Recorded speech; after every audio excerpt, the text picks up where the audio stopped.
तो जैसे कि आप लोगों ने लास्ट एपिसोड के अंदर देख लिया था, मुंजियान सिस्टर जो कि फूड किंगडम के थे, उन्होंने मोरुशा एंड मोयू किंगयांग के ऊपर अटैक करवाया था, जो कि उसने हाई लेवल के असिस्टेंट अंडरग्राउंड फोर्स की मदद से किया गया था। बट उसके बाद भी वो जो अटैक होता है वो फेल होता है एंड वो जो असिस्टेंट फोर्सेस के लोग होता है वो वापिस से दूसरा अटैक करने के लिए 500 बिलियन यूनिवर्स एंड और मांग रहे थे। लेकिन जो वुजियान सिस्टर होता है उसे काफी ज्यादा खराब लग रहा था, क्योंकि उसके लिए ये बस पैसों की वेस्टेज थी। एक सर्वेंट एंड डिसाइपल को मारने के लिए वो already 500 million universe and they चुका था, और 500 बिलियन यूनिवर्स एंड देना ये उसे वर्थ इट नहीं लगता। उसके बाद वो उसके भाई के पास जाता है जिसका नाम होता है टियांको किंगडम लॉर्ड। जब वो अपने भाई को ये सारी बातें बताता है तो उसका भाई साफ साफ उसे मना कर देता है और उसे कहता है कि उसे लू फेंग से दूर रहना चाहिए, क्योंकि ये जो टियांको किंगडम लॉर्ड था इसकी काफी अच्छी खासी पहचान थी यांग पे एंशिएंट किंगडम के अंदर और थंडर एशियन किंगडम के अंदर। लेकिन अगर वुजियान एंसेस्टर इसी तरीके से लू फेंग को मारने के पीछे रहा तो इसके संबंध बिगड़ सकता है यांग पे एशियन कंट्री और थंडर एशियन कंट्री के साथ। इसके बाद जो यूजियांग एंसेस्टर होता है वो यहाँ से चले जाता है एंड ये बंदा थोड़ा सा परेशान था, क्योंकि उसका भाई जो कि एक सेकंड लेवल का गॉड किंग लेवल का वॉरियर है, उसके बाद भी उसने उसकी मदद करने के लिए मना कर दिया एंड वो यांग फे एंशिएंट किंगडम की चाटना चाहता था। एंड इवन अभी उसने लू फैंग के साथ भी सारे के सारी दुश्मनी खत्म करने के लिए बोल दिया था, क्योंकि जो लू फैंग था वो एम्परर चू का डिसाइपल था। और जो वुजियान सिस्टर होता है वो काफी ज्यादा डिसैटिस्फाई होता है, लेकिन एट द एंड उसे ऑर्डर्स को फॉलो करना पड़ता है। जो फ्यूचर के अंदर अगर उसे ग्रेट अपॉर्चुनिटीज एंड काफी सारी बेनिफिट चाहिए तो वो बस अपने बड़े भाई के ऊपर ही डिपेंड रह सकता है। लू फैंग के कारण वो अपने बड़े भाई के साथ अपने संबंध खराब नहीं करना चाहता था। तो हम लोग को हुआंग सिटी देखने के लिए मिलता है, जहाँ पे जो मोयू किंगयांग एंड उसकी वाइफ होती है वो काफी ज्यादा लंबे टाइम से रह रही थी, लेकिन वो फाइनली यहाँ से निकलने के बारे में सोच लेता है। मोयू किंगयांग कहता है मैं इसी जगह के ऊपर बड़ा हुआ हूँ, मेरे फादर और मेरे एल्डर ब्रदर वो दोनों के दोनों यहीं पे है, इवन जो मास्टर है उनका भी एक अवतार यहाँ पे स्टेशन करता है। लेकिन फिर उसकी वाइफ कहती है मैं तुम्हारी डिसीजन को काफी ज्यादा रिस्पेक्ट करती हूँ एंड इवन टॉट मैं भी हुआंग सिटी के अंदर रहना पसंद करूंगी, लेकिन अगर कल्टीवेशन के प्रोस्पेक्टिव से हुआंग सिटी को देखा जाए तो हुआंग सिटी बस एक नॉर्मल मेडिकोर सिटी है यू कंट्री की। जो रिसोर्सेज हम लोग को जेंजिया सिटी के अंदर मिल सकता है यहाँ पे नहीं मिल सकते। आफ्टर ऑल मास्टर की जो रियल बॉडी है वो भी जेंजिया सिटी के अंदर है। हुआंग सिटी के अंदर जो डिप्टी सिटी लॉर्ड की पोजीशन है वो ऑलरेडी तुम्हारे फादर एंड मोलिंग के पास है। क्या तुम अभी उनकी पोजीशन छीनने के बारे में सोच रहे हो? तुम्हारे सेकंड मास्टर यानी कि मोरुशा एंड लू फैंग ये दोनों के जो जेंजिया सिटी के अंदर है तो वो तुम्हें ज्यादा अच्छी तरीके से गाइड कर सकता है। जो मोयू किंगयांग होता है वो हंसते हुए कहता है अरे ये तो मेरा बस एक थॉट था, लेकिन फ्यूचर के अंदर जब हमारे बच्चे होंगे तो उनका फ्यूचर जेंजिया सिटी के अंदर ही सबसे ज्यादा अच्छा होगा। उसके बाद फाइनली इन लोगों का यहाँ से निकलने का मन बन जाता है एंड मोरुशा इन लोगों को काफी ज्यादा गुस्से में देख रहा होता है, क्योंकि मोरुशा को जेंजिया सिटी जाने की काफी ज्यादा जल्दी होती है, लेकिन इन लोगों ने ऑलरेडी काफी ज्यादा लेट कर दिया था एंड अभी भी ये सारे काम काफी ज्यादा आराम आराम से कर रहे थे। मोयू किंगयांग एंड उसकी वाइफ ये लोग मॉली मैंग उसके फादर और साथ ही साथ बाकी सभी लोगों को एक फेयरवेल गिफ्ट कर रहे थे, यानी कि अभी भी इनकी टाटा बाय बाय वाली बकचोदी चल रही थी। वही मोरुशा का दिमाग खराब हो रहा था इनको देख देख के। जो मोयू होता है मोयू किंगयांग का फादर वो मोयू किंगयांग से कहता है देखो लॉर्ड लुओय ने मेरे ऊपर काफी ज्यादा ट्रस्ट करके तुम्हें अपना डिसाइपल बनाया था, ये आज तक का हमारे ऊपर सबसे ज्यादा बड़ा एहसान है, तुम हमेशा याद रखना उन्होंने तुम्हें बस अपना डिसाइपल इसलिए बनाया था क्योंकि तुम काइंड थे, लेकिन उनके फेवर में रह रहे तुम एरोगेंट मत बन जाना, क्योंकि अगर तुम एरोगेंट बन जाते हो मेरा ये जो अच्छा संबंध है तुम्हारे मास्टर के साथ ये हमेशा के लिए खत्म हो जाएगा। मोयू किंगयांग था वो ये सब चीजों को जानता था, क्योंकि वो काफी ज्यादा लंबे टाइम से लू फैंग को फॉलो कर रहा था, लू फैंग की पसंद के बारे में जान चुका था। लू फैंग ने उसे उसके टैलेंट के बेसिस के ऊपर कभी सिलेक्ट किया ही नहीं था। लू फैंग ने उसे सिलेक्ट किया था क्योंकि मोयू किंगयांग का मन काफी ज्यादा साफ था एंड लू फैंग के छत्र छाया के अंदर रहने के बाद भी उसके अंदर कभी भी एरोगेंसी नहीं आई। ये बाकी रॉयल कैपिटल्स के अंदर आ जाती है, रॉयल चिल्ड्रंस के अंदर आ जाती है एंड यही रीजन था कि मोरुशा एंड लू फैंग ये दोनों के दोनों इस बंदे को काफी ज्यादा फेवर करते थे। अपने फादर के साथ बात करने के बाद जो मोयू किंगयांग होता है वो मोयू ली फैंग के साथ बात करता है, जो कि उसका यंगर ब्रदर था। अगर पहले के टाइम में देखा जाए तो जो मोयू ली फैंग था वो मोयू किंगयांग से आगे था कल्टीवेशन के मामले के अंदर एंड वो इससे ज्यादा टैलेंटेड भी था, बट क्योंकि ये जो बंदा है ये हुआंग सिटी के अंदर ही है एंड इसके पास काफी ज्यादा डिसेंट से रिसोर्सेज है एंड मोरुशा जैसा एक पावरफुल गाइडर नहीं है, एक टीचर नहीं है, तो इसलिए जो बंदा है ये अभी भी वॉइड ट्रू गॉड लेवल के स्टेज के ऊपर ही अटका हुआ है एंड इस बंदे ने स्टार्टिंग से ब्लड लाइन पाथ कल्टीवेशन को चूज किया था, लेकिन उसके बाद भी अपना ब्रेक थ्रू नहीं कर पाया। लेकिन वही दूसरी तरफ मोयू किंगयांग क्योंकि उसे लू फैंग गाइड कर रहा था, मोरुशो गाइड कर रहे थे एंड उसके पास काफी ज्यादा यूज रिसोर्सेज थे, इसलिए उसने ट्रू गॉड से वॉइड ट्रू गॉड के ऊपर अपने नॉर्मल कल्टीवेशन के थ्रू ही अपना ब्रेक थ्रू किया था, लेकिन उसके आगे उसने ब्लड कल्टीवेशन का इस्तेमाल किया था। तो कुल मिला के इसके बंदे के पास ज्यादा टैलेंट नहीं था इसके भाई के कंपैरिजन के अंदर, लेकिन उसके बाद भी क्योंकि लू फैंग इसके साथ था, क्योंकि मोरुशा ने इसे गाइड किया था, इसलिए मोयू किंगयांग इटरनल ट्रू गॉड लेवल के ऊपर ब्रेक थ्रू कर गया। लेकिन वही उसका भाई जो कि उससे ज्यादा टैलेंटेड था वो अभी भी वॉइड ट्रू गॉड लेवल के ऊपर ही है। इसके बाद भी जो मोयू ली फैंग होता है उसे कोई दिक्कत नहीं थी, क्योंकि आफ्टर ऑल ये उसका भाई था एक भाई ऑलरेडी इस दुनिया से जा चुका था इसका, एंड अभी उसके पास इकलौता भाई था। हुई लिफेंग अपने भाई को गले लगाते हुए कहता है, मुझे नहीं पता कि अगली बार हम कब मिलेंगे, लेकिन जब भी मिले मुझे तुम्हारे बच्चे देखने हैं। आफ्टर ऑल हम 3 भाइयों के अंदर बस तुम ही अकेले हो जिसके अभी तक कोई बच्चे नहीं है। एंड गाइस 3 भाइयों के अंदर से एक ऑलरेडी मारा जा चुका है, ये आपको ऑलरेडी पता होगा। एंड वो जब मारा गया था उसकी बीवी ऑलरेडी प्रेग्नेंट थी, तो बाद में उसे एक लड़का होता है, एंड उस लड़के का नाम रखा जाता है मो यो फैंगजियो। एंड इस बच्चे की ये लोग काफी ज्यादा अच्छे से केयर करते थे, but still at the and in 3 भाइयों के अंदर से एक मारा जा चुका है, एंड उसकी बीवी विधवा पड़ी हुई है। वही ये जो मोयो फैंगजियो है, इसे इसके लॉयल फैमिली के द्वारा कल्टीवेट किया जा रहा है, एंड इसने स्टार्टिंग के अंदर अपना लॉ कल्टीवेशन का पाथ ही चूज किया था। स्टिल अभी भी एक ट्रू गॉड लेवल का ही वॉरियर है। फाइनली इन लोगों की जो बकचोदी होती है खत्म होती है, यानी लोग मोरुशा के पास आते हैं। तो जो मोरुशा होता है वो एक लंबी सांस लेता है एंड कहता है, फाइनली मैं यहाँ से जा पाऊंगा। जिसके बाद तुरंत वो अपने हाथों को वेव करता है, और अपने हाथों को वेव करते ही वहाँ पे हम लोग को एक स्पेसशिप देखने के लिए मिल जाती है। मोरुशा स्पेसशिप के अंदर बैठ जाता है, जिसके बाद वो इन सब लोगों को भी स्पेसशिप में फेंक देता है। एंड फिर बाकी सब लोगों की तरफ देखने के बाद एक फाइनल बाय बाय कहने के बाद ये लोग यहाँ से निकल जाते हैं। वही इनको जाते हुए यहाँ से सब लोग देखते रह जाते हैं। मोयो फैंगजियो इन लोगों को अच्छे से देखता रहता है जाते हुए, जिसके बाद वो मन ही मन कहता है जब भी उसके सेकंड अंकल यहाँ पे आते हैं तो वो उसके लिए काफी सारे रिसोर्सेस लेके आते हैं। ऑफकोर्स उसके फर्स्ट अंकल वो भी उसे काफी अच्छे खासे रिसोर्सेस प्रोवाइड करते हैं, लेकिन जो भी रिसोर्सेस उसे मोयो किंग से मिलता है वो काफी ज्यादा वैल्यूएबल होते थे। अल्टॉट उसकी जो विधवा माँ थी वो काफी ज्यादा स्ट्रिक्ट थी इन सब चीजों को लेके। अल्टॉट फैंगजियो क्योंकि इकलौता बेटा था मोयो लीजाओ का, इसलिए उसे काफी ज्यादा रॉयल ट्रीटमेंट मिलता था यहाँ पे। लेकिन स्टिल ये जो पूरी की पूरी मोयो फैमिली थी ये काफी ज्यादा डिसेंट लाइफ जीती थी, क्योंकि ये सब लोग जानते थे कि लू फैंग इन सभी लोगों को इनके एटीट्यूड एंड इनके बिहेवियर के कारण ही पसंद करता है, एंड ये कभी भी लू फैंग को ऑफेंड नहीं करना चाहते थे। सीन शिफ्ट होता है, हम लोग को मोरुशा देखने के लिए मिलता है। जो मोरुशा होता है वो जाते जाते सबसे पहले कैपिटल ऑफ चू के अंदर रुकता है। कैपिटल ऑफ चू के अंदर लू फैंग की ओरिजिनल बॉडी थी, जहाँ पे जो लू फैंग था वो अपने केव के अंदर आराम से स्टार टावर के अंदर बैठ के अपना कल्टीवेशन कर रहा होता है। मोरुशा स्टार टावर के अंदर अपीयर होता है, एंड वो लू फैंग की तरफ देखते हुए कहता है, मास्टर क्या आपका काम हो गया, क्या अभी मैं वो डेड बॉडी ले सकता हूँ? लू फैंग स्माइल करता है, अपने हाथों को वेव कर देता है। डेड बॉडी को देखने के बाद मोरुशा काफी ज्यादा एक्साइटेड हो जाता है, वो क्रॉस लेग करके बैठ जाता है अपनी कल्टीवेशन करने के लिए। टाइम इसी तरीके से बीतता रहता है। फाइनली हम लोग को देखने के लिए मिलता है जो मोरुशा होता है वो ऑलरेडी इस डेड बॉडी को पूरी तरीके से ऑब्जर्व कर चुका होता है। जब मोरुशा पूरी तरीके से डेड बॉडी को ऑब्जर्व कर लेता है वो तुरंत लू फैंग को बुलाने लग जाता है, क्योंकि जो मोरुशा था वो स्टार टावर के अंदर ही एक चैम्बर के अंदर रह रहा था। लू फैंग दूसरे चैम्बर के अंदर, मोरुशा डायरेक्टली लू फैंग के साथ टेलीपैथी के थ्रू कम्युनिकेट कर सकता था। मोरुशा लू फैंग से कहता है कि वो जो गॉड किंग लेवल की डेड बॉडी थी वो काफी ज्यादा स्पेशल थी, उसका एक्सप्रेशन काफी ज्यादा सीरियस थे, इसलिए लू फैंग थोड़ा सा कंफ्यूज हो जाता है। एंड वो मोरुशा से पूछता है क्या वो ऑब्जॉर्प्शन एंड डिवोरिंग के लिए सुटेबल नहीं थी? फिर मोरुशा कहता है नहीं, ये जो डेड बॉडी थी ये मेरे लिए काफी ज्यादा बेनिफिशियल साबित हुई, लेकिन इस बॉडी का जो नेचर था इसको देखते हुए जो बॉडी है ये कोई नॉर्मल बॉडी नहीं है, ऐसा हो ही नहीं सकता इसे किसी गॉड किंग लेवल के वॉरियर ने इसे कल्टीवेट किया हो। यानी कि पहली बात ये कोई गॉड किंग लेवल का वॉरियर था ही नहीं, ये एक तरीके का एक पपेट था, एक तरीके की ऐसी बॉडी थी जिसे कल्टीवेट किया गया, एंड इसे कल्टीवेट करने वाला जो बंदा है वो ultimate realm of God king level का वॉरियर है। कोई फर्स्ट या फिर सेकंड लेवल का गॉड किंग लेवल का वॉरियर इतना पावरफुल बॉडी को कल्टीवेट नहीं कर सकता था। मोरुशा लू फैंग को बताता है कि ये जो डेड बॉडी है इसे काफी ज्यादा पावरफुल बीइंग के थ्रू क्राफ्ट किया गया है। जो लू फैंग होता है वो भी काफी ज्यादा आश्चर्य के साथ कहता है, नो वंडर इस बंदे की जो मेंटल विल थी वो इतनी ज्यादा कमजोर थी, डिस्पाइट इस बंदे की जो फिजिकल बॉडी थी वो काफी ज्यादा पावरफुल थी। साथ ही साथ इस बॉडी को कंट्रोल करने के लिए काफी ज्यादा स्ट्रॉन्ग मेंटल विल की जरूरत थी। इस बॉडी के अंदर काफी ज्यादा पोटेंशियल था, लेकिन इस बॉडी की एक्चुअल में जो मेंटल विल थी वो काफी ज्यादा कमजोर थी। अगर इसकी मेंटल विल किसी तरीके से स्ट्रॉन्ग हो पाती तो ये काफी ज्यादा पावरफुल बन जाता। टाइम के लिए लू फैंग की भी हालत खराब हो जाती इस पपेट को हराने के लिए। मोरुशा कहता है, मास्टर खुद की बॉडी को कल्टीवेट करना एंड किसी और की बॉडी को कल्टीवेट करके इस लेवल तक पहुंचाने में काफी ज्यादा डिफरेंस होता है। मोरुशा के अंदर अपने आप का एक रिलम था जिसके कारण वो बाकी चीजों को ऑब्जर्व कर करके अपनी स्ट्रेंथ को इस लेवल तक बढ़ाया था, लेकिन कोई गॉड किंग लेवल का पपेट क्राफ्ट करना ये कोई आसान बात नहीं थी। ये बात अपने आप में काफी ज्यादा टेरिफाइंग थी, एंड जिस भी बंदे ने इस गॉड किंग लेवल के पपेट को क्राफ्ट किया होगा वो बंदा अपने आप में काफी ज्यादा टेरिफाइंग होगा। मोरुशा लू फैंग को वार्न करते हुए कहता है, मुझे ऐसा फील हुआ कि इवन इस बॉडी को बनाने वाले पर्सन के साथ अगर मैं कभी किसी दिन भिड़ गया तो मेरे पास भी कोई कॉन्फिडेंस नहीं है कि मैं उसे हरा पाऊंगा, क्योंकि उसका जो रिलम है वो मेरे रिलम से काफी ज्यादा आगे जा चुका है ऑलरेडी। लू फैंग मोरुशा की तरफ देखते हुए कहता है, देखो मैं बस कियोस रिलम के ऊपर हूँ और तुम first realm of God king level के ऊपर, तो अभी से किसी को अपना अपोनेंट बनाने की कोई जरूरत नहीं है, जस्ट अपने आप को स्ट्रॉन्ग बनाने के बारे में सोचो। इसी के बाद इसी तरीके से टाइम बीतता रहता है, एंड वो जो गॉड किंग लेवल का वॉरियर था शैडो स्काई रिलम का, उसकी कोई भी खबर नहीं आई थी। यानी कि एक गॉड किंग लेवल का वॉरियर मर गया, इस चीज के बारे में ओरिजिन कॉन्टिनेंट के अंदर कोई बात नहीं हुई, कोई भी न्यूज नहीं आई कि कोई गॉड किंग लेवल का वॉरियर मरा मारा हुआ है। इस चीज के थ्रू लू फैंग और मोरुशा को ये चीज पूरी तरीके से कंफर्म हो चुकी थी कि वो एट द एंड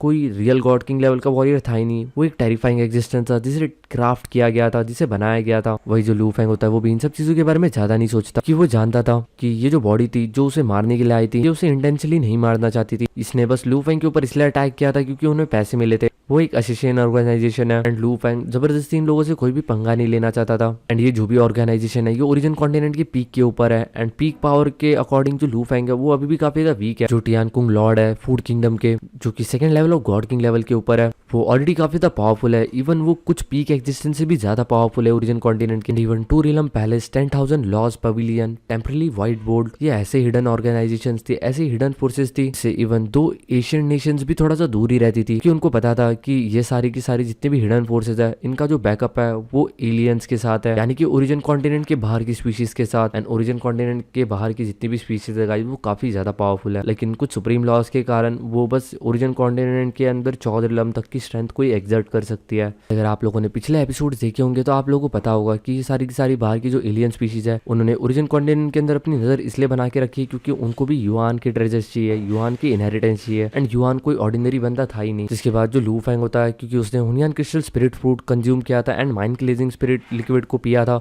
इसके बाद वो अपने 10 डायरेक्शनल वर्ल्ड फॉर्म के ऊपर कॉम्प्रहेंशन करना स्टार्ट कर देता है। एंड जब वो इस चीज को स्टडी कर करके परेशान हो जाएगा उसके बाद वो बीस्ट रिवोल्यूशन डायग्राम को स्टडी करेगा। सीन शिफ्ट होता है एंड हम लोग को एक नया चैप्टर देखने के लिए मिलता है जिसके अंदर हम लोग को एक डार्क वर्ल्ड देखने के लिए मिल सकता था, जहाँ पे काफी सारे बींग जो थे वो स्ट्रगल कर रहे थे। भाई वो लोग काफी तक खुश हो जाते हैं, वो चिल्लाते हैं हम जीत गए, हम फाइनली जीत गए, हमने फाइनली अंधेरे के ऊपर जीत हासिल की, 7 अंधेरों के अंदर से हमने एक अंधेरे को मिटा दिया, फाइनली ये एक नई शुरुआत है। वही इन लोगों की आपस में फाइट चल रही थी और इसके अंदर से बस 3 ही सर्वाइविंग कल्टीवेटर्स थे जो कि काफी ज्यादा पावरफुल थे एंड उन्हें थोड़ा सा रिलाइफ मिल रहा था। वही बाकी के जितने भी लोग थे वो सारे के सारे एक्साइटमेंट में झूम रहे थे, नाच रहे थे एंड ये लोग चेयर कर रहे थे। वही ये सारे के सारे लोग आपस में बात कर रहे थे, एज लॉन्ग एज हमारी जो फ्लेम है ये जनरेशन टू जनरेशन पास होगी, हम लोग समय समय पे इस अंधेरे को खत्म करते रहेंगे, फाइनली एक दिन ऐसा आएगा जब हमारी दुनिया से ये सारी की सारी बुराई खत्म हो जाएगी, ये अंधेरा खत्म हो जाएगा एंड हम पूरी तरीके से आजाद हो जाएंगे। तभी हम लोग को देखने के लिए मिलता है डार्क स्काई के अंदर एक बहुत बड़ी सी ब्लड कलर आई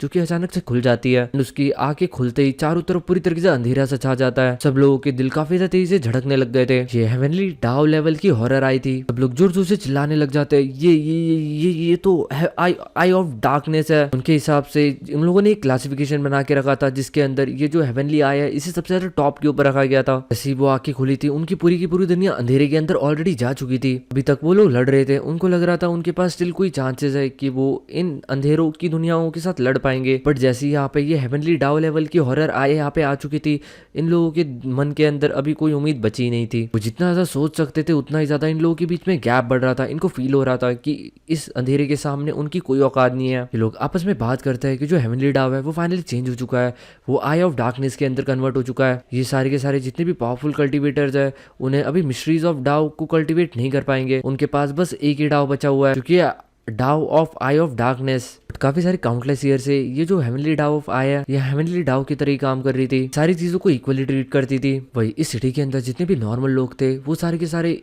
आसपास की चेंजेस को देखते हुए कहता है ये जो सिटी है वो अपने आप में एक इल्यूजन के अंदर ट्रांसफॉर्म हो चुकी है। उन्हें बस अंधेरा ही अंधेरा देखने के लिए मिल सकता था। उन्होंने इतनी ज्यादा लंबी वॉर के बाद जैसे तैसे करके बस एक बुराई को खत्म किया था, लेकिन अभी वापिस से दूसरी बुराई आ चुकी थी। अगर वो इसको भी खत्म कर देते तो तीसरी बुराई आ जाती, क्योंकि कुल मिला के 7 एपोकलिप्टिक हॉरर्स थे, 7 तरीके की बुराइयां थी। जिसके बाद अचानक से वो जो आंखें होती है उसके अंदर से काफी ज्यादा पावरफुल फ्लक्चुएशंस बाहर निकलने लग जाती है एंड एक अलग सी आवाज आती है। जितने भी कल्टिवेटर थे उन सब लोगों को ये जो आवाज थी काफी ज्यादा परेशान कर रही थी।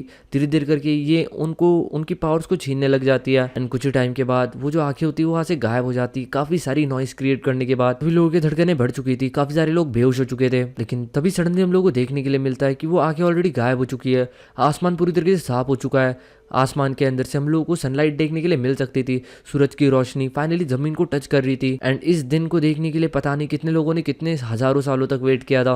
कुछ तो ऐसे लोग थे जिन्होंने कभी सूरज की रोशनी देखी ही नहीं थी, वो फर्स्ट टाइम सूरज को देख रहे थे। एंड उनको ये जो सूरज की रोशनी थी ये एक तरीके से एक लेजेंडरी लाइट लग रही थी। किसी को भी समझ नहीं आ रहा था कि यहाँ पे क्या हुआ है। जो हेवनली डाउ लेवल का हॉरर था वो अचानक से कहाँ गायब हो गया, जो अंधेरा था वो कहाँ चले गया। जो डाव था वो वापिस से नॉर्मल हो चुका था। जो लोग अभी तक अपनी मौत को करीब से देख रहे थे, अचानक से उनके सामने एक उजाले की किरणें आ चुकी थी। भी कोई कहता है अल्थॉट कि जो 7 तरीके की बुराई थी वो अभी भी एग्जिस्ट करती है, लेकिन सनलाइट के अंदर उनके जो डोमेन्स है वो काफी ज्यादा छोटे हो चुके हैं। सब लोग काफी ज्यादा खुशी के साथ नाचने और झूमने लग जाता है कि फाइनली उनकी दुनिया जो है वो बदल चुकी है। सीन शिफ्ट होता है एंड हम लोग को इन्फिनाइट स्पेस देखने के लिए मिलता है, जहाँ पे अपना लू फैंग था। लू फैंग अपने आप से बड़बड़ाते हुए कहता है, क्योंकि ऑलरेडी उसकी जो सोल थी वो अल्टीमेट गॉड किंग रेलम के ऊपर पहुंच चुकी थी। एंड जब वो अपने इस सोल के साथ ल्यूआन टेक्निक का परफॉर्म करता था, फाइनली अभी वो इस जगह के ऑर्डिनरी फिजिक क्रिएचर्स को मार पा रहा था। जैसे मैंने आप लोगों को बता दिया था कि यहाँ के क्रिएचर्स काफी ज्यादा पावरफुल थे। एंड पहले लू फैंग अपनी पूरी ताकत लगाने के बाद भी उनको कम से कम 70 to 80% तक ही डिस्ट्रॉय कर पाता था। लेकिन फाइनली अभी लू फैंग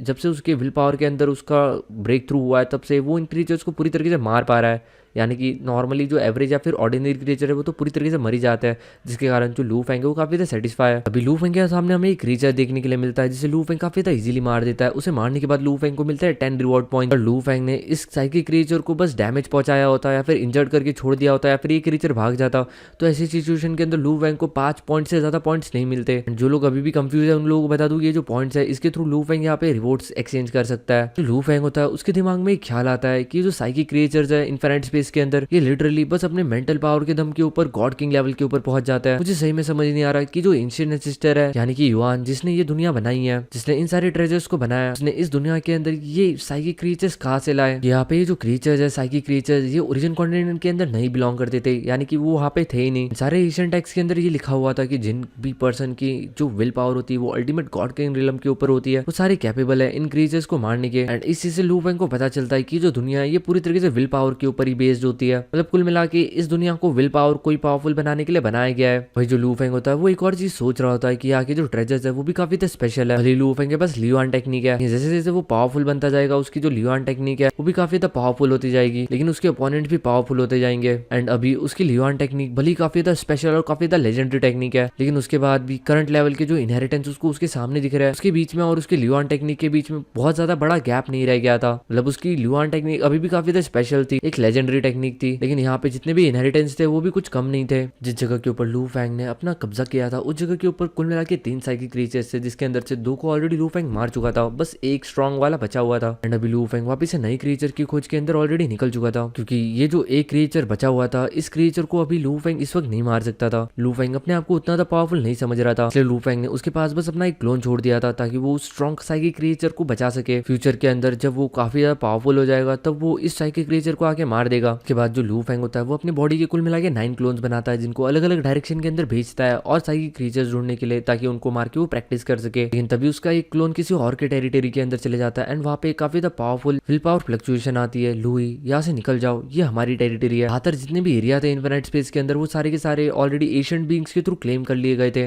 वही इवन जो लू फैंग है वो काफी ज्यादा स्पेशल पर्सन था ओरिजिन कॉन्टिनेंट के अंदर, लेकिन यहाँ पे लू फैंग की कोई भी औकात नहीं थी एंड कोई भी लू फैंग को भाव नहीं दे रहा था। यांगफैंग एशियन कंट्री के लोग उसको भाव नहीं दे रहे थे, तो बाकी लोगों की तो बात ही अलग है। रही बात यांगफैंग एशियन कंट्री की, तो गाइस लू फैंग यांगफैंग एशियन कंट्री के लिए बिल्कुल भी मायने नहीं रखता, वो बस उनका एक गेस्ट ऑफिशियल है, उससे ज्यादा कुछ नहीं। एंड उससे ज्यादा वो उसे कभी बनने भी नहीं देंगे, एंड अगर वो उससे ज्यादा बनाने की कोशिश करता है तो लू फैंग की फ्रीडम हमेशा हमेशा के लिए छीन लेंगे अगर लू फैंग परमानेंट मेंबर बन जाता है यांगफैंग एशियन कंट्री का। एंड रही बात स्पेस लैंड की, तो यहाँ पे कोई भी पर्सन च्योजरलम का नहीं होता। जितने भी लोग यहाँ पे आते हैं वो सारे के सारे गॉड किंग लेवल के वॉरियर्स होता है, एंड वो गॉड किंग लेवल के वॉरियर्स भी काफी मशक्कत करने के बाद इस जगह पे पहुंचे होते हैं। किसी च्योजरलम के वॉरियर को यहाँ पे देखना इन लोगों के लिए काफी बेइज्जत सा फील होता है। ये जो इन्फिनिट स्पेस है इसके अंदर कुल मिला के 19 सोर्स डाव को पूरी तरीके से सील ऑफ कर दिया गया है, तो यहाँ पे जो पर्सन है वो कोई भी अपना डाव का इस्तेमाल नहीं कर सकता, उन्हें बस अपने विल पावर के ऊपर बेस्ड रहना पड़ता है या फिर अपना खुद का एक नया डाव ढूंढना पड़ता है। एंड यही रीजन था कि जो वुजियान मास्टर था उसने लू फैंग के साथ फाइट की थी, एंड उसे अपने ऊपर कॉन्फिडेंस था कि वो लू फैंग को मार देगा, क्योंकि उसे लग रहा था कि वो यहाँ पे काफी पहले से रह रहा है एंड लू फैंग अभी अभी यहाँ पे आया, तो उसने अपने ऑलरेडी डाउस क्रिएट कर लिए। लेकिन लू फैंग के लिए यहाँ पे डाउ क्रिएट करना इतना ज्यादा आसान नहीं होगा, लेकिन लू फैंग की जो विल पावर है वो ऑलरेडी इतना ज्यादा पावरफुल थी, एंड लू फैंग ने भी यहाँ पे आके स्पेस इनहेरिटेंस को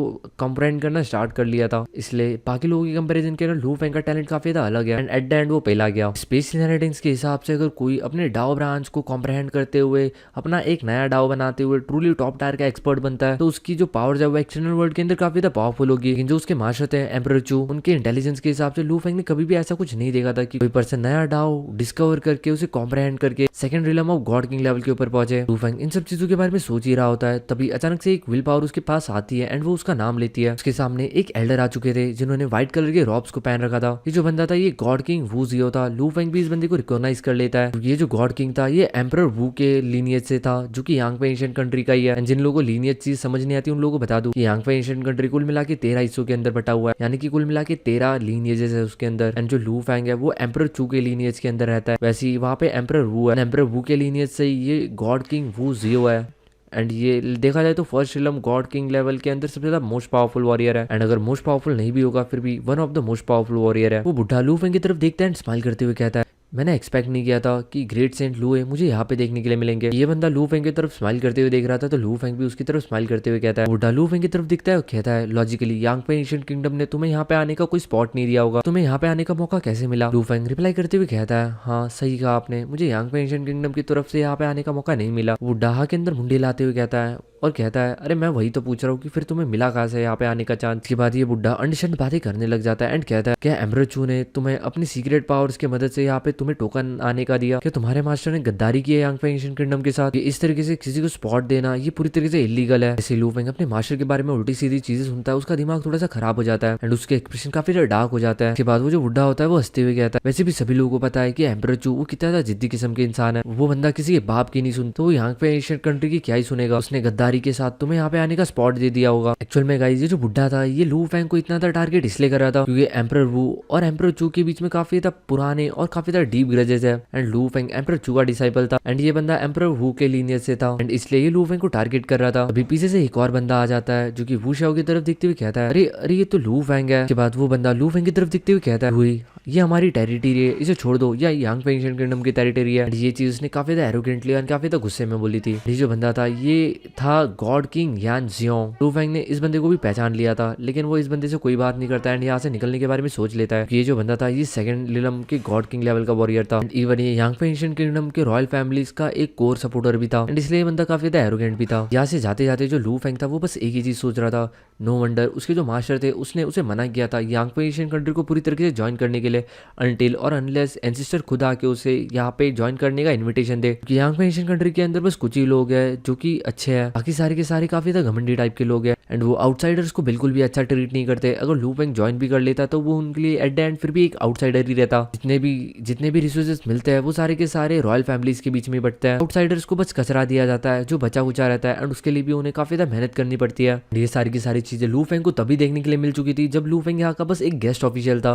लू फेंग मन ही मन सोचता है अगर उसने गलती से भी यहाँ का फुल मेंबर बन गया होता पता नहीं उसे क्या क्या फेस करना पड़ता एंड वो बस एक प्यादा बन के रह जाता इन रॉयल फैमिली के लोगों के लिए। लू फेंग को देखते हुए जो यांग क्वांग होता है वो दूसरे गॉड किंग की तरफ देखते हुए कहता है, मैं लू ही के बारे में ज्यादा चिंता करने की कोई जरूरत नहीं है। इवन टॉट ये यहाँ पे गॉड किंग लेवल का वॉरियर बन जाता है, फिर भी ज्यादा से क्या होगा ये गॉड किंग रिलम के फर्स्ट रिलम के ऊपर पूरी तरीके से इनविंसिबल फिगर बन जाएगा, लेकिन ये हमारे रॉयल फैमिलीज को कभी भी इन्फ्लुएंस नहीं कर सकता। यानी कि हमारे रॉयल फैमिलीज को जो कोटा मिलता है, हमारी रॉयल फैमिलीज को जो कुछ भी चीजें मिलती है वो चीजें इस बंदे को कभी नहीं मिल पाएगी। मतलब कुल मिला के इसका कहने का मतलब यही था कि जैसी जिंदगी ये लोग जी रहे हैं वैसी जिंदगी लू फेंग कभी नहीं जी सकता। जो गॉड किंग वूजा होता है वो बोलता है, मुझे सही में काफी ज्यादा शक हो रहा है इस बंदे के ऊपर कि इस बंदे को ये स्पॉट कैसे मिला, क्योंकि कोई भी पर्सन जो कि ट्रांसेंड चौथ रिलम के ऊपर हो उसके पास 50 मिलियन मेरिट पॉइंट्स हो ही नहीं सकते। अगर इसने ये स्पॉट खरीदा नहीं तो इसे ये स्पॉट मिला कहाँ से? मुझे लग रहा है कि एम्परर चू ने इस बंदे को टोकन दिया यहाँ पे आने का सीक्रेटली। अगर ऐसी बात है तो एम्परर चू ने गद्दारी की है यांगफे एशियन नेशन के साथ एंड हमें ये चीज एंसेस्टर को बतानी चाहिए। सुन के गॉड किंग यांगशंग के जो एक्सप्रेशन होते हैं वो भी थोड़े से चेंज हो जाता है। कहता है मुझे भी तुम्हारी बात सही लग रही है। एम्परर चू वो हमेशा ऐसी रैकलेस चीजें करते रहता है। वो एक रॉयल फैमिली के मेंबर है लेकिन उसके बाद भी पता नहीं उनका आउटसाइडर्स के अंदर काफी ज्यादा इंटरेस्ट है एंड अगर उन्होंने सही में ऐसी कोई हरकत की होगी उनको पनिशमेंट मिलेगी। लू फेंग को भी पनिशमेंट मिलेगी। ये जो पनिशमेंट होगी ये नॉर्मल पनिशमेंट बिल्कुल भी नहीं होगी। मुझे ये जो मैटर है ये जल्दी से एम्परर के पास लेके जाना चाहिए ताकि इस मैटर के ऊपर इन्वेस्टिगेशन हो। इस बंदे के आंखों के अंदर हम लोग को काफी ज्यादा डीप हेट्रेड देखने के लिए मिल सकता था क्योंकि ये जो बंदा था ये गॉड किंग लेवल के ऊपर एम्परर चू से काफी ज्यादा पहले पहुंच चुका था। इवन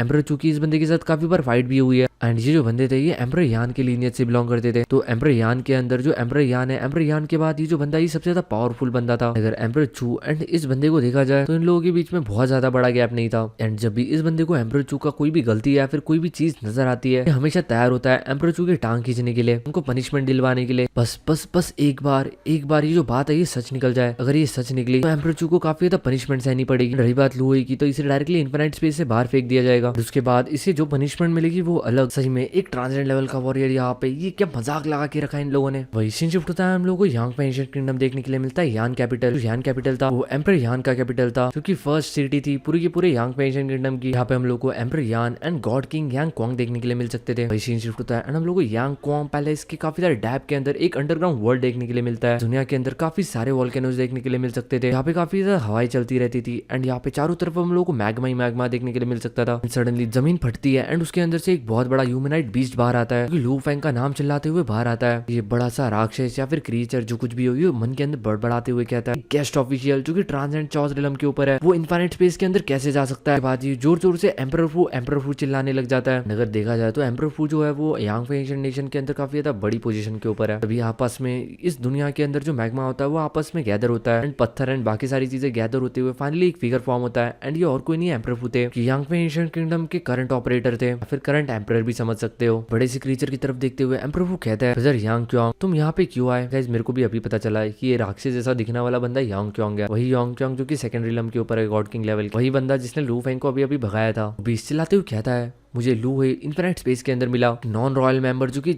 बस चॉस रिलम ट्रांसेंडेंट लेवल के ऊपर है एंड बस एक गेस्ट ऑफिशियल है, वो उस जगह पे कैसे जा सकता है। मुझे एम्परर चू के ऊपर शक है कि उन्होंने यांग पे एशियन नेशन के साथ गद्दारी की है, उन्हें एंसेस्टर के रूल्स को तोड़ा हुआ है। एम्परर ब्रू स्माइल करते हुए कहता है शायद से तुमने लू है को गलत समझ लिया, तुम्हें कोई मिसअंडरस्टैंडिंग हुई है। लू फेंग ने ये जो अपॉर्चुनिटी है ये खुद के दम के ऊपर कमाई है। ये बंदा ये चीज सुनकर काफी सरप्राइज होता है। वो कहता है एक बंदा जो कि ट्रांसेंडेंट चॉस रिलम के ऊपर है वो इस तरीके की अपॉर्चुनिटी खुद के दम के ऊपर कैसे पा सकता है। एम्परर ब्रू कहता है कि तुम्हें यहाँ पे इम्प्रिजन किया गया है, तुम यहाँ पे बैठ के अपनी प्रीमोडियल ब्लड लाइन को रिफाइन कर रहे हो, तुम्हें आउटसाइड वर्ल्ड के बारे में जो नॉलेज है वो काफी ज्यादा लिमिटेड है, लेकिन मैं आउटसाइड वर्ल्ड के अंदर रहता हूँ, मुझे सारी की सारी बाहर की इंटेलिजेंस पता है। वो जो क्रीचर होता है वो कहता है अच्छा ऐसी बात है तो मुझे क्या नहीं पता। पर वो कहता है कि हंड्रेड्स ऑफ ईयर अगो जो लू फेंग है उसने रिपीटेडली काफी सारे रियल ट्रेजर्स को चुराया था बॉर्डर सिटी के अंदर से, मतलब एक तरीके से प्लंडर किया था। एंड ये कोई चोरी या फिर डकैती नहीं है, लू फेंग के पास इक्वली अधिकार था कि वो वहां पे जाके उन सारे ट्रेजर्स के लिए कम्पीट कर सके, क्योंकि उन सारे ट्रेजर्स के लिए बस चौथ रिलम के वॉरियर्स ही कम्पीट कर सकते थे और चौथ रिलम के अंदर लू फेंग सबसे ज्यादा टॉप के ऊपर था। तो लू फेंग ने काफी लंबे टाइम तक वहाँ पे अपना दबदबा बनाए रखा, इसके कारण जो थंडर किंगडम है वो काफी परेशान हो चुका था। लू फेंग यांग में एशियन किंगडम से बिलोंग करता था, इसलिए वो डायरेक्टली उसे कुछ भी नहीं कह सकते थे, इसलिए उन्होंने परेशान होकर लू फेंग के साथ नेगोशिएशन किया। एंड उसी के बाद लू फेंग को यहाँ पे आने का टोकन मिला, यानी कि इनफिनाइट स्पेस के अंदर जाने का टोकन मिला। तो इनफिनाइट स्पेस के अंदर जाने का वो जो अधिकार है वो उसने अपनी एब्सोल्यूट डोमिनेंस के बलबूते के ऊपर जीता है। ये सारी चीजें सुनने के बाद वो जो मैसिव बीस्ट होता है वो काफी ज्यादा शांत हो जाता है। बट एम्परर कहता है कि ये जो ट्रेड हुआ था थंडर एशियन किंगडम एंड लू फेंग के बीच में काफी ज्यादा सीक्रेट रखा गया, इस बात को कभी भी पब्लिक के अंदर नहीं फैलाया गया। भाई वो जो बीस्ट होता है वो गुस्से में कहता है वो लड़का वो लू फेंग क्या ही है,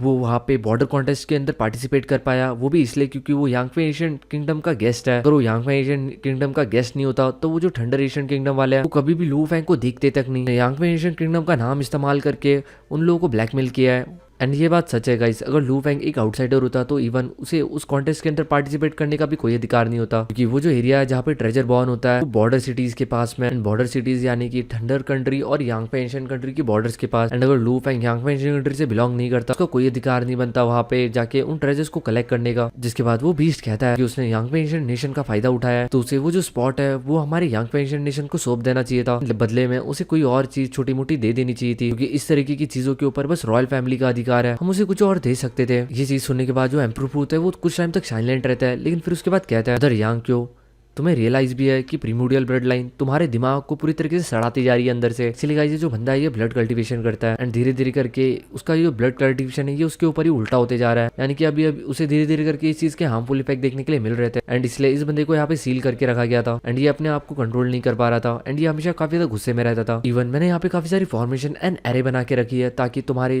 जो दिमाग के अंदर जो कचरा पल रहा है यानी कि जो ब्लड लाइन है उसे सप्रेस किया जा सके, लेकिन उसके बाद भी तुम इतने ज्यादा इरिटेबल हो, मुझे डर है कि अगर मैं इन सारे फॉर्मेशन को हटा दूं उसके बाद तो तुम पूरी तरीके से पागल हो जाओगे। अगर देखा जाए तो यांग पे एशियन किंगडम ने भी किसी को भी प्रीमोडियल ब्लड लाइन कल्टीवेट करने के लिए मना नहीं किया एंड इसको करने में कोई नुकसान भी नहीं था। रियलिटी के अंदर बात ये थी जो लोग इस चीज को हैंडल नहीं कर पाते थे उन्हें हमेशा सील करके रखा जाता था। वो जो मैसिव बीस्ट होता है वो कहता है तुम्हें क्या लगता है कि मैं पागल हूँ, सब समझ रहा है। वो कहता है हम रॉयल फैमिली के लोग हैं, हम पूरे कॉन्टिनेंट के ऊपर राज करते हैं, जितने भी बेस्ट रिसोर्सेज है वो सारे के सारे सबसे पहले रॉयल फैमिली को मिलने चाहिए एंड उसी के बाद बचे कुछ रिसोर्सेज इन सारे गॉड किंग लेवल को मिलने चाहिए जो कि गेस्ट ऑफिशियल ऑफिशियल है। एंड उसके बाद लास्ट में जो सबसे ज्यादा बचे हुए रिसोर्स है वो चौथ इलम के वॉरियर को मिलने चाहिए। हम ऑलरेडी इन लोगों को अपने रिसोर्सेज शेयर कर रहे हैं मेरिट्स के थ्रू, ये ऑलरेडी इन लोगों के लिए काफी बड़ी बात होनी चाहिए। लेकिन अगर ये इसी तरीके से अपनी औकात से बाहर जाएंगे तो ये रॉयल फैमिली के नाम पे कलंक होगा। उसके बाद एम्परर वू कहता है भी ऑर्डिनरी गेस्ट ऑफिशियल्स है वो एक तरीके से पूरी तरीके से फ्री है, के ऊपर यांग नेशन का कोई भी अधिकार नहीं है। एंड ये सारे के सारे जो रूल्स है वो एंसेस्टर के द्वारा बनाए गए। वो बीस्ट कहता है तो क्या हुआ, वो अगर एंसेस्टर के द्वारा बनाए गए वो कभी चेंज नहीं हो सकते? एंसेस्टर हमेशा हमेशा के लिए तो सही नहीं रह सकते। जब ये बंदा इवन एंसेस्टर के बारे में थोड़ा बहुत उल्टा फुल्टा बोल देता है तो एम्परर वू काफी गुस्से में आ जाता है। एंड सडनली उस बीस्ट को रियलाइज हो जाता है कि उसने कुछ ज्यादा ही बोल दिया है। इसके बाद वो जो बीस्ट होता है वो एम्परर वू की तरफ देखते हुए कहता है, एम्परर वू मैंने आपकी काफी मदद की थी पास्ट के अंदर। ये बात सुन के एम्परर वू कहता है, ब्रदर यांग क्योंग, मैं इस चीज को काफी अच्छी तरीके से जानता हूँ एंड इसलिए मैं तुम्हारी मदद कर रहा हूँ। मैंने तुम्हारे लिए ये वर्ल्ड बनाया, मैंने तुम्हें काफी सारे ट्रेजर्स एंड काफी सारे रिसोर्सेज दिए। मैं हमेशा कोशिश करता हूँ कि तुम्हारे दिमाग के अंदर जो भी करप्शन चल रहा है उसे कम से कम टाइम के अंदर क्लियर किया जा सके। उसके बाद भी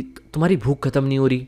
ऑलरेडी पूरी क्लैन ने तुम्हारे ऊपर काफी सारे एहसान करके रखे हैं। तुमने ऑलरेडी पास्ट के अंदर काफी ज्यादा वास्ट अमाउंट के अंदर रिसोर्सेज यांगफैंग एशियन के कोटा से निकाले एंड तुम अपने ब्रेक थ्रू के अंदर फेल हो गए थे। तुमने वो सारी रिसोर्सेज वापस से पे भी नहीं किए, उसके बाद भी तुम और मांगना चाहते हो। एक चीज समझनी चाहिए कि जो रॉयल फैमिली है इसके अंदर बस अकेले तुम नहीं हो, जो रिसोर्सेज है वो सब में बटेंगे। ये बंदा कहता है तो एम्परर वू आपका मतलब यह है कि आप अपने रॉयल फैमिली के लोगों को रिसोर्सेज नहीं देना चाहते बल्कि आप वो सारे रिसोर्सेज उस लोहे को देना चाहते हो। एम्परर वू कहता है कि तुम ऑलरेडी एक कर्जदार हो क्लैन के पूरे क्लैन के। लेकिन वही दूसरी तरफ जो लुई है बस एक गेस्ट ऑफिशियल है, का हमारे कंट्री के साथ कोई भी लेना देना नहीं है। उसने जो कुछ भी किया है उसने अपने खुद के दम के ऊपर किया है और क्लैन ने उसके ऊपर कोई भी एहसान नहीं किया। मैं तुम्हें एक और बार रिमाइंड कर दूं कि ये सारा का सारा जो गेस्ट ऑफिशियल सिस्टम है ये 2 एंसेस्टर्स के द्वारा बनाया गया है एंड तुम्हारा कोई अधिकार नहीं बनता कि तुम इस चीज के ऊपर क्वेश्चन उठाओ। तुम्हें एक और चीज समझनी चाहिए कि इस वक्त एंसेस्टर के आंखों के अंदर तुम्हारी जिंदगी एंड किसी गेस्ट ऑफिशियल की जिंदगी के अंदर कोई ज्यादा बड़ा फर्क नहीं है। मतलब एक तरीके से इस बंदे को कचरा बोल दिया था। ये रॉयल फैमिली का मेंबर था, लेकिन उसके बाद भी एम्परर वू ने इसे बोला कि एक किसी नॉर्मल गेस्ट ऑफिशियल के अंदर और इसके अंदर कोई भी फर्क नहीं है एंड एंसेस्टर उसे इसी नजरों के साथ देखता है। चीज सुनने के बाद वो जो बीस्ट होता है वो काफी ज्यादा पागल होने लग जाता है। बट ये जो चीज थी ये खुद भी काफी अच्छी तरीके से जानता था। उसके बाद एम्परर वू कंटिन्यू करता है एंड कहता है मैं अपने ऊपर ध्यान देना चाहिए, मैं एम्परर मिंग के सामने अपने घुटने झुका देने चाहिए। किसी बड़े के सामने अपने घुटने झुकाने से कोई छोटा नहीं हो जाता। एम्परर मिंग का जो मेंटल विल पावर कल्टीवेशन है वो ऑलरेडी पूरी की पूरी यांगफैंग एशियन किंगडम के अंदर सबसे ज्यादा है। अगर तुम उनसे थोड़ी बहुत गाइडेंस ले लोगे तो इससे तुम छोटे नहीं होने जाने वाले। इवन मैं भी एम्परर मिंग से गाइडेंस लेता हूँ। अगर तुम एम्परर मिंग से 5-10% भी कुछ सीख पाए कम से कम तुम अपने आप को